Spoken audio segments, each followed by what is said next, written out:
Yes, depending on your time zone and your location. Another Monday, special day na Igbo. So because business because a minute or two Mazi Nnamdi Kanu'S freedom for the leader of the indigenous people of Biafra. Ahead of the court sitting again one nature, I think, in 3 days' time. So in 72 hours' time, the court sitting, the court trial will resume. Now on 18, Kasina Age resume for the continuation of the trial and Kaiwe Fuka the cases. More details on that will come later on this same channel. You'll tell more details on that. So, but the trending matter on ground, about yes, the whole social media space.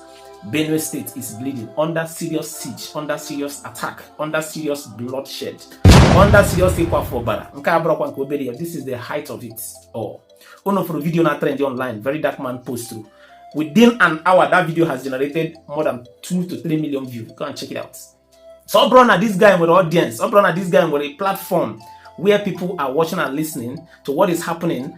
The government will not even post it. He made it clear in that video make it that now government I'm supposed to go there. NTA, na AIT, na channels, na Rise. I'm supposed to get that raw place. This guy was showing the video. Go see maka. Hey, one knife video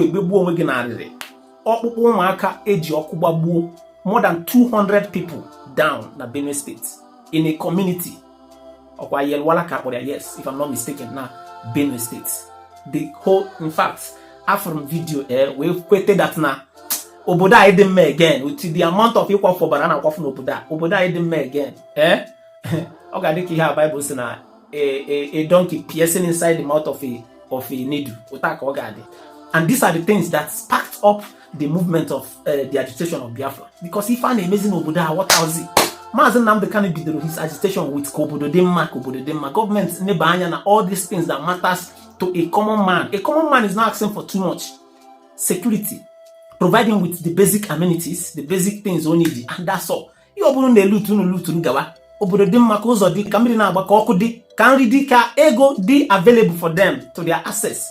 Mana government failed in that place, and that is why these bandits can easily come into a community where the whole community join me now. One now open watch that video. I got me play a video here, man, all the very sensitive because of some community guidelines and all that. If not, video here, if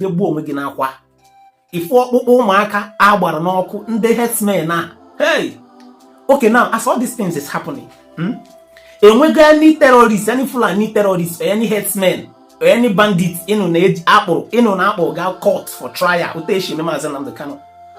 In no go to now or got caught, they may trial, they postponed, now join, they shift for 5 years. I can make trial the same issue. Or we get any bandits there, but they can easily access common people who have no arms, who are just preaching the good news of how the country will be good. And that can change day. And we go bandit in Ronana, I got caught in car, sitting car, shift to join, and no one, even one. Make a whole community. Can that's but a whole community, join the whole community. So because kind of the Benue State, Ria was the here said, Open a Nigeria and one now, Oboda Kageka US, the government needs to do the right thing, and that is why all this agitation, all this demand for succession is actually growing by the day.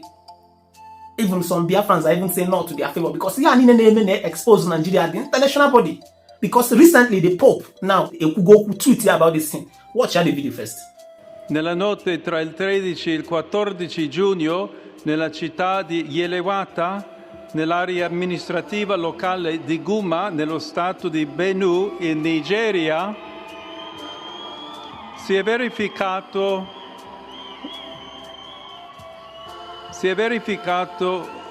un terribile massacro in cui circa 200 persone sono state uccise con estrema crudeltà, la maggior parte delle quali erano sfollati interni, ospitati dalla missione cattolica locale.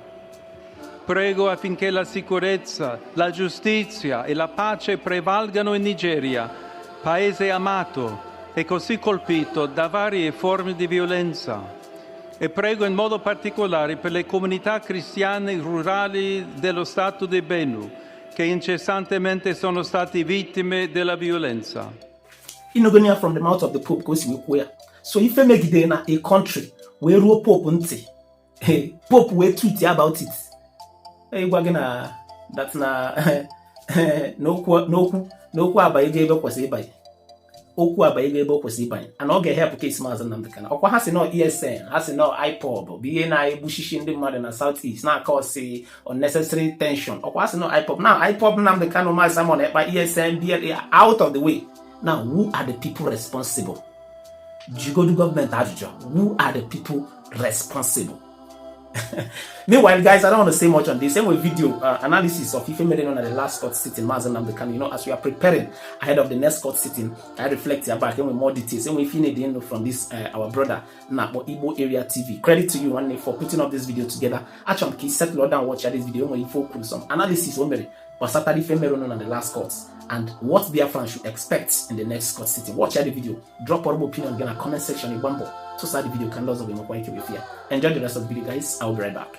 This is Igbo Area TV. Today we bring you the full story and a simple explanation of the latest development in the trial of Mazi Nnamdi Kanu, the leader of the indigenous people of Biafra.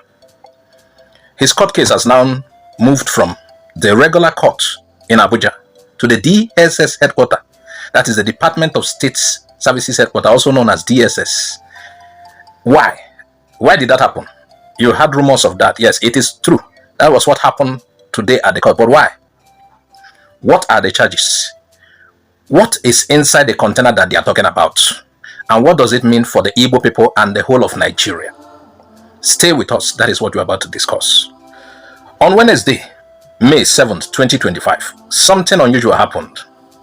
Justice James Omotosho, the judge in charge of Nnamdi Kanu's trial, decided that the trial should leave the Federal High Court and continue inside the DSS headquarters.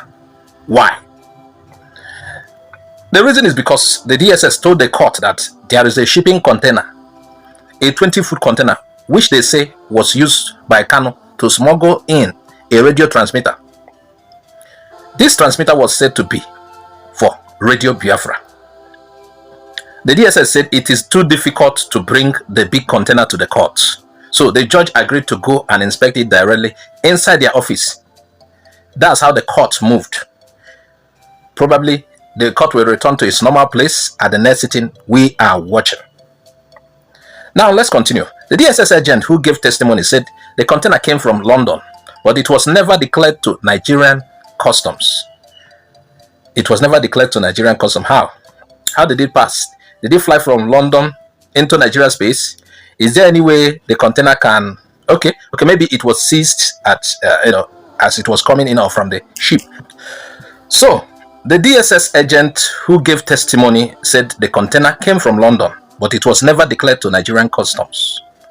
Inside the container, they said they found a powerful FM radio transmitter, computers and recording gadgets, household items like second-hand clothes, 2 pump-action guns, some ammunition, and a small quantity of marijuana. The radio transmitter was the main reason for the inspection. According to DSS, the transmitter was hidden among clothes and sent to a house in Ihiala, Anambra State, the house of one Benjamin Madubugu. You know Benjamin Madubugu. I think around 2015, he was among the people who was arrested alongside Mazi Nnamdi Kanu. He was later freed after some years. I think he's free now. You all know Benjamin Madubugu. So, in the court, the DSS played a video. It showed Nnamdi Kanu standing by the container, opening it, looking inside, and talking about the transmitter. They said in the video, Kanu called it a monster and a nuclear weapon that would destroy the enemies of Biafra. He also called Nigeria the zoo, according to them. Now, the DSS witness said that this was not just ordinary talk. He said this broadcast made people in the southeast obey Kanu's sit-at-home orders and that it caused economic hardship. Let us break down the main accusations against Nnamdi Kanu. As at today's court sitting, let us break the main accusation. 1. Terrorism. The government says his speeches encouraged violence. 2. Importing illegal equipment. They say he smuggled a radio transmitter into Nigeria without custom papers. Number 3. Inciting hate speech. According to them, his radio broadcasts often insulted Nigerian leaders, including Southeast governors. Number 4. controlling a militant group. According to them, or no, this is according to them. They said IPOB's armed wing, the Eastern Security Network, ESN, followed his commands to attack. Now, going further, one DSS officer said, all ESN members are IPOB members, but not all IPOB members are ESN. He added that ESN was trained in guerrilla warfare and caused problems in the region. One shocking thing came up in the court. The DSS said Nnamdi Kanu praised an ESN commander named Ikonso after he was killed, and that Kanu said Ikonso would be buried with 2,000 human heads. They said they brought a newspaper article that claimed one arrested IPOB member said they only managed to get 30 heads. The defense lawyer said the newspaper should not be accepted, but the judge accepted it with a certificate of compliance. This part has brought a lot of fear and confusion to many, but remember, it is still an allegation. Now let us ask the big question. What does all this mean for Ndi Igbo? This trial is not just about Nnamdi Kanu. It is also about how Nigeria sees IPOB, Biafra, and the struggle of Igbo people. Many Igbo people support Biafra because they feel Nigeria has failed them. Others don't agree with Kanu's method, but they agree that injustice exists. As the trial continues, it is important for our people to watch carefully. Let us ask, are these charges true? Is the trial fair? Is this about justice or about politics? Dear Ndi Igbo, this is a sensitive matter. Let us stay calm. Let us not fight ourselves. Let us not cause more violence. But let us not also keep quiet about injustice. If you care about truth, then follow the court case. Ask questions. Speak out in peace. And protect your communities from hate and confusion. This report is for public education only. Igbo Area TV does not support violence, hate speech, or any group that uses force to seek political goals. All accused persons are innocent until proven guilty in the court. Thank you for watching. We will continue to follow this case as it unfolds on June 18th, 19th, and 20th. Stay informed, stay united, and always remember, Igbo Gade. I'm your host from Igbo Area TV. See you next time.